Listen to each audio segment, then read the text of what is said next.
பள்ளிக்கூடத்திற்கும் மதத்திற்கும் எப்படி தொடர்பு இருக்கக்கூடாதோ பள்ளிக்கூடத்திற்கும் சினிமாவுக்கும் இருக்கக்கூடாது.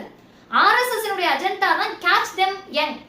சின்ன வயசாக இருக்கிறப்ப சிந்திக்கக்கூடிய திறன் வளர்ப்பதற்கு முன்பே அவங்களை பிடிச்சிடணும். ஏன்னா சிந்திக்க தொடங்கிட்டா யார் RSS, மதவாதம்னா என்ன, பிஜேபினா என்ன, ஆரியம்னா என்ன, பாசிசம்னா என்ன, நீங்கள் செய்யக்கூடியது என்ன அப்படின்னு கேள்வி கேட்பாங்கல்ல.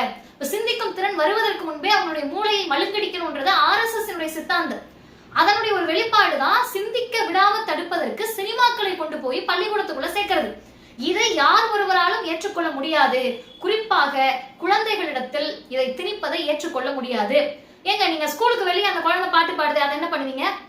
ஸ்கூலுக்கு வெளியே வீட்டுக்குள்ள சினிமா தியேட்டர்ல அந்த குழந்தைகள் கற்றுக்கொள்ளக்கூடியது தவறாக இருந்தால் அதை திருத்துவதற்கு தான் பள்ளிக்கூடம், அதை சரி செய்வதற்கு தான் பள்ளிக்கூடம்.